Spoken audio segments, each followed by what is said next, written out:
Hey lovelies, this is Janelle, the relationship coach behind the Successful Invisible. And I'm here with another episode of Ish I Saw on TikTok. And I don't think this is something we talk about enough, and that's skills for men. Raised to be a husband, not a house guest, the skill set that changes everything. Because the reality is that a lot of women, while dating men, struggle with finding men who have adequate skill sets of life skills. I'm going to say this once, and some people are not going to like it. A lot of men, y'all are calling relationship material, are actually just underdeveloped adults with good vibes. Cooking, cleaning, emotional regulation, paying bills, and showing up consistently is not husband energy. It's the bare minimum to be a functional human being. If a man needs a woman to organize his life, regulate his emotions, and motivate his growth, he doesn't want a partner. He wants to be a project, and he wants a mommy that he can sleep with. And if you've been exhausted in your dating life, this is probably why. This, this right here. Teaching my sons that cooking and cleaning are basic life skills and not gender roles. This right here will teach them how to be domesticated men and not have to depend on a woman to do anything like that for them. One thing that my mom did teach me is how to be a domesticated man. Now, I may not have liked the way that she went about it, but what I did realize in my adulthood is that she prepared me to be a domesticated man, to be able to take care of myself, to be clean, to be able to cook and know how to do basic things. So when I got to college, I knew how to clean my clothes already. I knew how to wash my clothes. I was one of the few men that actually know how to do it. I kept my dorm room clean. And then when I graduated and I got my apartment and I got my house, guess what? My stuff was always clean. So yes, I am going to teach my children how to do these things. Right now in my household, me and my wife have been married over 10 years. I got 3 sons and they see me wash clothes every single week. My wife does not touch a load of laundry. I wash the clothes, I dry the clothes, I fold the clothes, and damn near put them away for everybody. But that's what I do, and I don't mind doing it. So all that gender role stuff, and I know there's going to be some damn squares in the comments talking about, oh, that's some beta male stuff. Man, cut that bullshit out. This is called being a man, being able to take care of yourself and your responsibilities. In your opinion, what are the 3 most valuable skills a man can have? The ability to be honest with himself, because if you're not honest with yourself, then nothing in your life's going to change. The ability to endure unspeakable amounts of stress and to be able to stand in the face of that like a real man. And number 3, the ability to be soft and empathetic and gentle when the time calls for it. Because the first 2 are going to make you a hard motherfucker. They're going to make you callous. And at the end of the day, if you go too far in that direction, you're not going to be a good person. So that's why the 3rd one's very important. If you're a dude in your mid to early 20s, you really need to hear this. Take your maturity seriously. There's a certain set of skills you need to learn in your 20s before you get to your 30s that are necessary. If you don't learn it till you get to your late 20s, early 30s, your life's going to be much, much harder. You need to learn how to live independently, pay your taxes, pay your bills, take care of your body. So, if you gain some weight, you need to learn how to get that weight off by yourself. You need to learn how to regulate your mental health. You need to learn how to deal with the crisis. You need to learn how to deal with if you can't pay your rent. You need to learn how to deal with buying a car. You need to learn how to deal with if you don't have any food to eat. You need to learn how to deal with if you don't have anyone to go to. You need to learn how to deal with if you have to take help, who can you go to? All of these things are little small interactions that you think they're not necessary.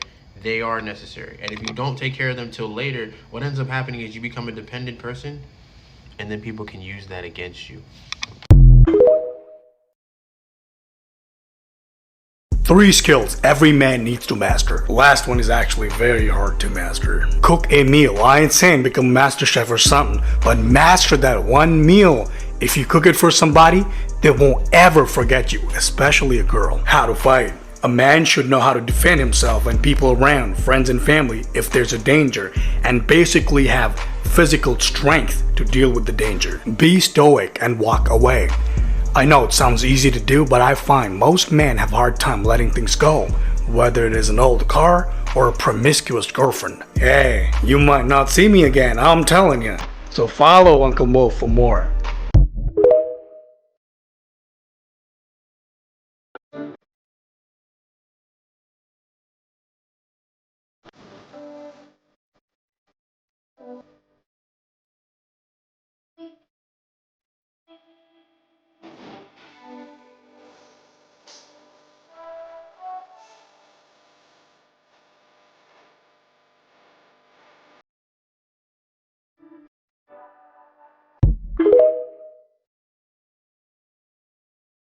6 skills every man needs in life. 1. Communication. Effective communication is crucial in personal and professional relationships. It involves listening actively and expressing oneself clearly and respectfully. 2. Financial literacy. Understanding personal finance, budgeting, and saving are vital for financial security and independence. 3. Problem solving. The ability to analyze issues, make decisions, and find solutions is a valuable skill in both daily life and career pursuits. 4. Cooking. Cooking is a practical skill that promotes self-sufficiency and a healthy lifestyle. Plus, it can be a great way to impress friends and loved ones. 5. Physical fitness. Staying physically fit contributes to overall well-being. Regular exercise, a balanced diet, and maintaining a healthy weight are essential for a long and healthy life. 6. Emotional intelligence. Developing emotional intelligence helps men navigate relationships and manage their own emotions effectively, leading to healthier connections and personal growth. These skills can empower men to lead fulfilling lives and build strong, meaningful relationships. Drop a 100 if you read this far. Shows you are 0.01% of men who finish what they start. If you are serious about changing your life, then make sure to join our movement by leaving us a follow.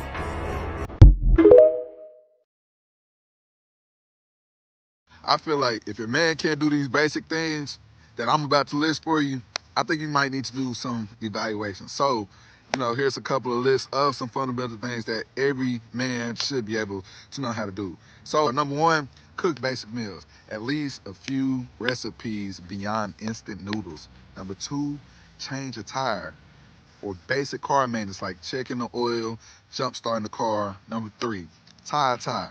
If you can't tie a tie, just go get a bow tie. Right? Just go get a bow tie. Number 4, use basic tools like a hammer, screwdriver, wrench, and drill, and know how to fix minor things around the house. Number 5, swim. Now everybody know how to swim, but just for safety and recreation. Number 6 is navigate. Read maps, use a compass, GPS, some things like that. And number 7, start a fire safely and responsibly, whether camping or during an emergency. Number 8, basic first aid, right? To clean, treat minor injuries, no CPR. Number 9, sew clothing, because you got to fix your clothes. Number 10, budget. Budget is a big thing. And he also needs some social skills.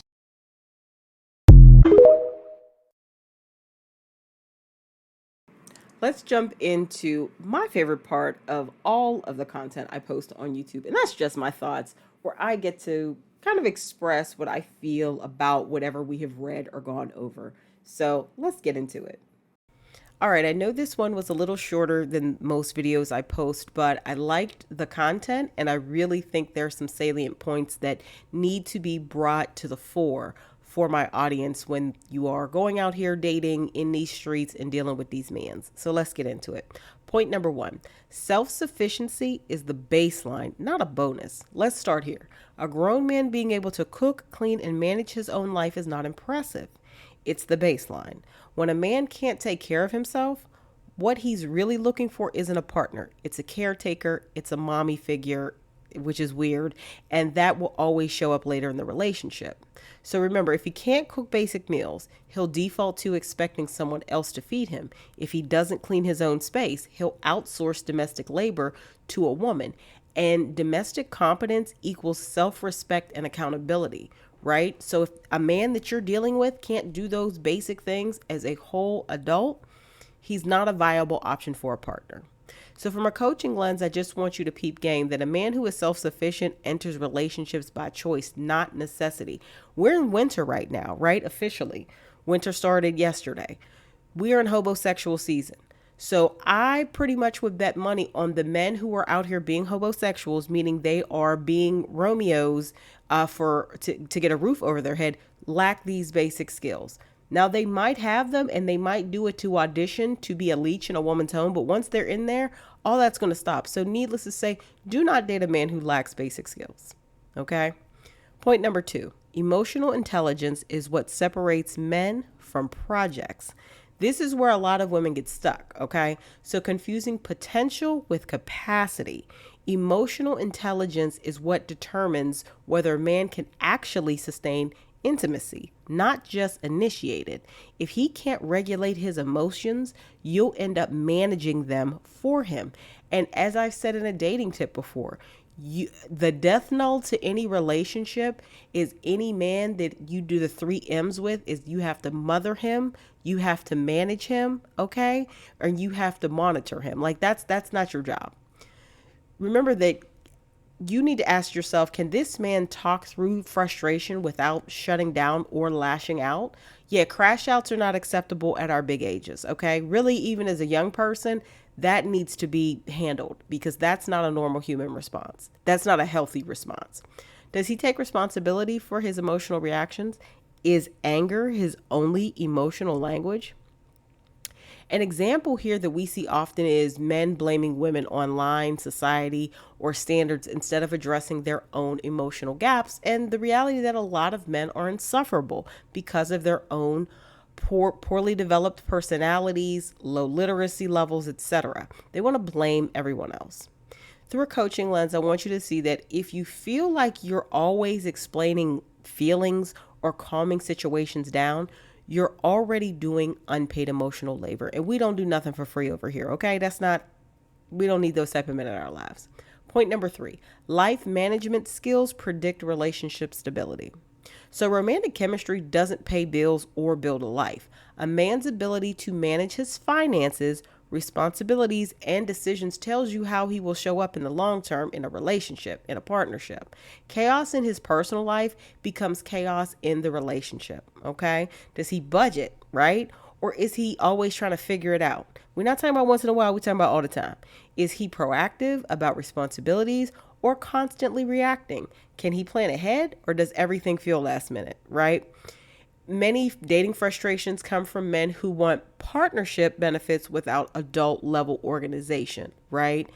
And understand, so from a coaching lens, understand this, disorganization ain't cute. It's not cute. It's a warning sign, okay? When you're assessing long-term compatibility. A man who can't get his shit together and himself straight, especially in terms of like the basics of budget and, paying bills and household, when you're dating and he's grown, he is going to bring that chaos into your life if you decide to be a partner with him. And we don't want that.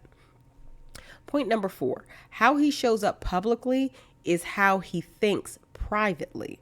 Pay attention to how a man talks about women, dating and relationships, especially online. Very important. What he laughs at, reposts, or rants about tells you exactly how safe he is emotionally. And this is why I always emphasize the point that social media is a great conversation starter, especially when things happen with celebs. Talk to a guy that you're dealing with, even casually, even seriously, about a situation where he is not personally invested. He's more likely to be honest and more likely to tell you or expose to you how he really thinks. And then you can choose to see that he's in alignment with you or not. Does a man mock women's standards or boundaries? Does he position himself as a victim in dating conversation? Is accountability missing from his narrative? Or is he very much a hypocrite? For example, men who like to bash single mothers, but they have contributed personally in creating several broken homes and single mothers because they've never been married and they have a bunch of children by a bunch of women. Yeah, we don't deal with hypocrisy over here. So men who publicly complain about women often privately struggle with respect, entitlement, and emotional immaturity. And real talk with this red pill, a lot of these men hate women and they're not safe. And misogyny is a big thing too, ladies. Clock that T. So from a coaching lens, I want you to see that you don't need to debate his post. You need to believe him. So if a guy shows you that he is not a safe space for you to be, you need to leave. Don't try to rationalize it. Just say okay and quickly and safely remove yourself from his presence. And point number 5, consistency will always matter more than grand gestures. Big moments don't build relationships. Patterns do, right? Just like going on a 5-mile run one time in 30 days doesn't get you fit, but going to the gym 30 minutes every day is going to get you there. That's that consistency, right? Anyone can show up for a birthday, a vacation, or a viral moment. What actually matters is whether he shows up consistently without being pushed. Does his efforts stay steady or spike only when he feels pressure? Is commitment visible in actions, not just words? Has time passed without forward movement or clarity? That's a big one. A lot of men like to get women in a loop, right? So public conversations around long-term dating without commitment highlight this exact issue, right? Time was invested, but intention wasn't. And don't fall for the sunk cost fallacy. It's trash and it'll keep you in a place you don't want to be. Consistency is proof of alignment. Anything else is performance. So, as you know, a relationship ready man doesn't need to be perfect, right? Nobody's asked for perfection, but he does need to be capable and he does need to be whole. Capability shows up in how he manages his life, his emotions, his responsibilities, and his consistency. And the moment you stop excusing gaps, you start seeing the truth clearly. So let me know your thoughts about this one below, and men who have or do not have skills, and maybe your experience with both. And this is exactly why I don't coach women on how to fix men. I coach women on how to stop choosing unfinished ones. You don't need more patience, more understanding, or more flexibility. You need clarity, standards, and the confidence to walk away when a man shows you he's not ready to meet you where you are. If you're tired of dating potential, carrying emotional labor, and playing mentor instead of partner, this is the work we do together. Join my exclusive coaching community on Coffee if you're ready to date with discernment, self-respect, and strategy, not hope and exhaustion. Inside, we break down real-life dating situations, red flags in real time, and how to choose men who are already whole. Link in the description. Stop overgiving. Start choosing better.